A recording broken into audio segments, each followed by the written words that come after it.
jump into what I'm talking about with monitoring counter threats. The first element in one's thought process in chess needs to be focused on your opponent's move they have just made. And this is a wonderful example from round one, where here black has done a decent bit in the opening, gaining space in the center, getting the knights out, and here has played their pawn forward to take control of the center. And now, in this case, after the pawn captured on d5, it's a very simple example that we start with here, but very pertinent to what we're looking at. Black had an intention in their head earlier of breaking this pin. But what black should be focused on, and what you can take into your games, is as soon as your opponent moves, you've got to ask what and why. What does this move do? Well, okay, when we look at that question, it's very simple to see that the knight, they're going to capture the knight. Why did they do this? Well, because they want to threaten my knight. Then we could expand it a little bit more in terms of our thinking and say, what are the consequences of the move? Well, again, the knight, my knight is threatened. I need to deal with it. So as you can see here, all of black's candidates revolve around resolving that issue on the knight. And that's very important. This is a great demonstration where you might have had some pre-intended ideas, but that changes immediately with your opponent's move. We must deal with this threat in front of us. So what should have been done here is queen takes d5 or knight takes d5, and then we have a contest. Now, certainly there are going to be problems for black's king in the middle, but this is a wonderful beginning point for us to understand. As soon as your opponent moves, we must address that. And we're going to see now in a few examples the different levels of these moves and how this expands. So let's look at what we are talking about here. So in our next example now, black is, if we just take an assessment, let's first stop and imagine we're playing the game. Black has just captured on f4 with a threat on the enemy queen. And now let's ask ourselves this question. Who do we think is better here? Very, very important. So just take a moment to get into, shall we say, black's shoes here. And ask, well, who do we think is better? Okay, so I'm sure you've had a moment. Maybe you paused the video, hopefully. And now you can just take a moment to say, okay, we can see black is better. And let's talk, why do we believe black is better? Well, of course, they have a rook for a knight. So that's always a nice thing to have. Also, black has an extra pawn. So this is materially all good for black. It's important while you're playing your games as well, this is what we're going to expand on. What are the potential problems in a position? So when you're playing your game, you should be asking also, what are your deficiencies? So for black, well, there's no minor pieces that are protecting black's king, and these light squares are all very weak. So you should also try and look into the future of what could potentially be a problem. But okay, black is definitely better. Now, in this moment here, black is saying, look, I'm threatening the queen, and my idea is I'm going to target this knight maybe. So the opponent played queen e4. Alarm bells should be going off to all of you. What and why? Why did my opponent play there? Well, I'm threatening the queen.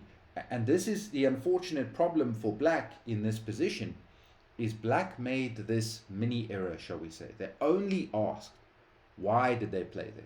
And in their mind, in their thoughts, they just thought, well, they moved the queen because I was threatening the queen. We need to ask, what does it do? And very clearly here, what does it do? Well, it threatens checkmate. So that means all other ideas stop immediately. We must stop their threat. That is the first thing. And this is why it's so important to immediately look at your opponent's move. It doesn't matter what your idea was previously. I must stop that move. I've got to stop the checkmate. And by all means, we could go king b8, we could go d5, we could go c6. All of those are better than what happened in the game, because unfortunately for black, they played this move here of rook to e7, and they mate. And this is a wonderful example of what we're training today. As soon as your opponent moves, what and why? Why did my opponent play there? Is one of the questions. And then you've got to have the next one, what does the move do? And then you have to decide how much of a threat that really is. Now, as I said, we're going to expand this because these are very simple examples to start with, showing that as soon as your opponent moves, you must immediately identify it, because it gives you both opportunity and possible risk that you can deal with. So here we have another wonderful example from round one, from the eventual tournament winner. Here, a very interesting moment. Firstly, we'll also come back to this and talk about what is monitoring counter threats. Because here, black plays rook to d8. And okay, white was here in the beginning, sensing opportunity. The first thing is, this is a little bit difficult, and we'll expand this when we talk about dealing with blunders that could happen when you've moved. So there's two kinds of blunders we're addressing in this session today. The first one is where we quite simply miss the move that the opponent is threatening, as we saw with the last one, where black simply, unfortunately, missed what white was threatening.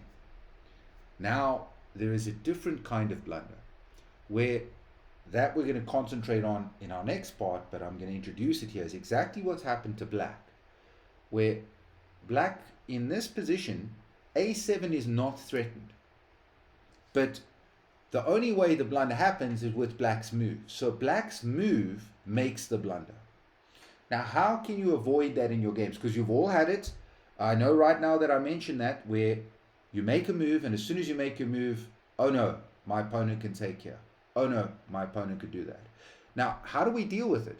Because in this original position, white is not threatening to play queen takes a7. So how do we deal with that? The way to deal with it is a wonderful trick. Ask in your head before you move, if I play here, what active moves does my opponent have?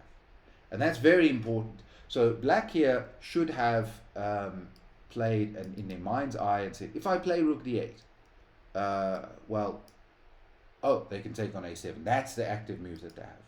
And it sounds very difficult to do, but it will save you a lot of blunders. And if you think about it, it's just a few seconds. Imagining, if I play here, what could my opponent do? That helps a lot in-person games, and we'll expand on that idea. But let's have a look here. Rook a d8. So wonderful. Then we get this moment where white says, you know what? I like free pawns. I'm going to take the free pawn.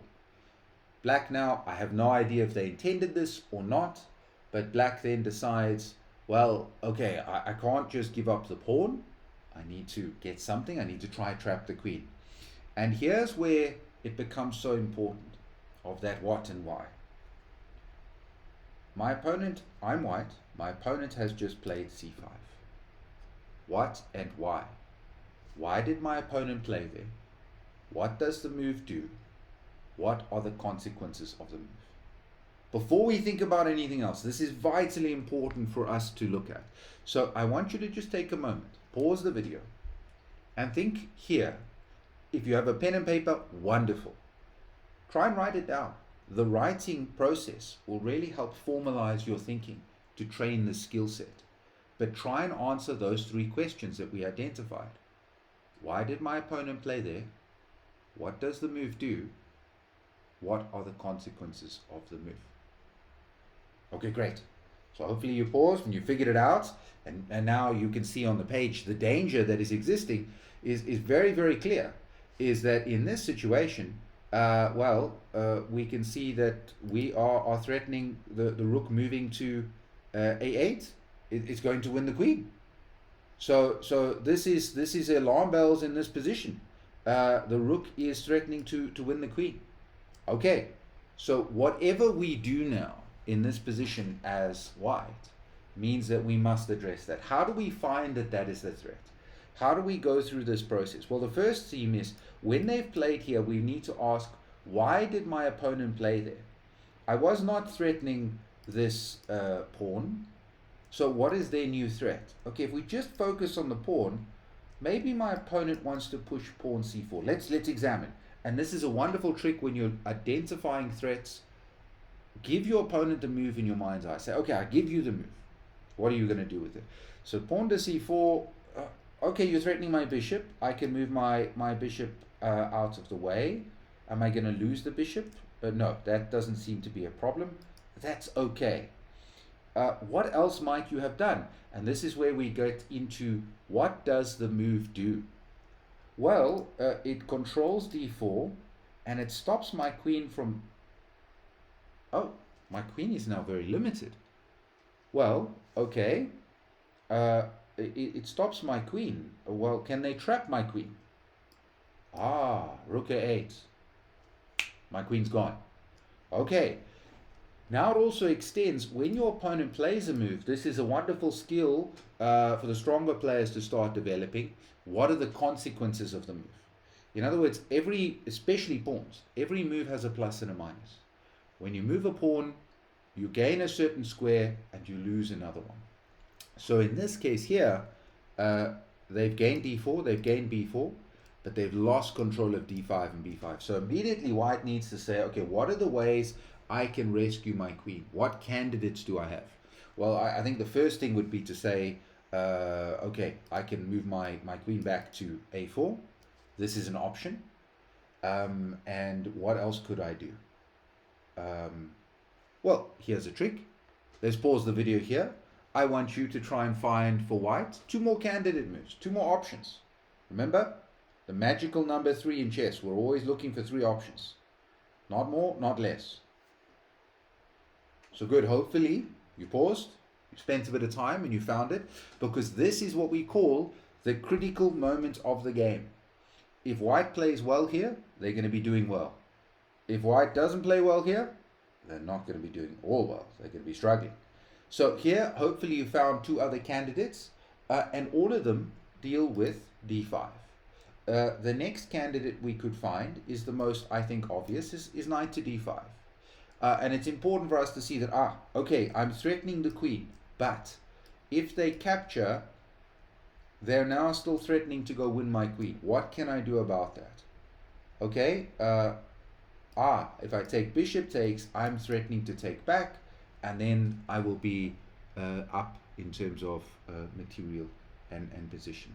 So this would be great. This is good for white. That also helps to lead us a little bit to find the other option, which would be to play bishop to d5. And then the point is, after bishop to d5, knight takes d5. Oh, okay, I'm doing fine here because my queen now has a way out. I'm a pawn up, and I've got a very good knight on d5. So this is a wonderful example of that expanding of the thinking, because all of white's moves now are predicated on what black is doing. They're all built on what black has done, because of the danger that is in their position. And if they solve this, then they're doing wonderfully well. And now when we look in reverse, rook a d1, black immediately said, thank you very much, I'm going to play rook a8. And then this is also a learning moment for some of the younger players. White played knight b5, and black did not just have blinkers on and say, oh no, I want to take the queen. That's my move, that's what I want to do. They recognized immediately, what are you threatening? Oh, my queen. I have no interest in allowing you to get any pressure on my queen. And then they played queen c6. And now panic stations from white. White is desperately trying to get the queen out. And black really took good cognizance here. This is options. Where black didn't just say, oh, I'm going to take your knight.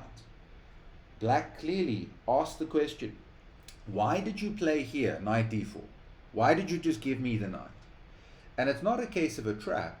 It's just where black said, well, I see that you want to try and get your queen out. Yes, you will still be a piece down, but it'll be then for 2 pawns, and you'll still have your queen on the board. Black correctly says, no, I want queens off. So what are my options? Well, I'll take your queen, you will take my queen, and then I'll take back with the knight. And sure, then we're doing wonderfully well in this position, because of the extra material which exists in this position. So this is really just introducing this idea of those questions. As soon as your opponent moves, what and why? What does the move do, and why did my opponent play there? And then we expand a little bit. As you get more advanced, you can start trying to train your mind for the consequences of the move. Now, as I said to you, I do want to give you also some ways that you can train this. One of the best ways to train this is actually to do puzzles. Lichess is awesome. I recommend trying to do mate in 2 puzzles, just to do 2 moves deep. You can even do in the beginning to build it up, mate in 1. But this is the trick. Do them with a flipped board. It trains your mind to look for opportunities for the opponent. Now, I don't want you to think it's going to train you to be negative, only to look for what your opponent can do to you. But that, as we can see here, is a very important skill set in chess. So start training just some tactics, doing with a flipped board on puzzles. It's a wonderful training tool and works exceptionally well when you're training those tools. So the next one we're going to be jumping into with the next video is now looking at specifically this moment that I just identified here, as we'll see, where black played rook d8 and it blundered a pawn. Now, black, I'm sure, can turn around and say they sacrificed the pawn, because if you win a game, you get to turn your blunders into sacrifices. But in this case, we're going to look at training how do we stop this problem in a game, and I'll give you a wonderful online tip as well of a potential way to prevent these problems.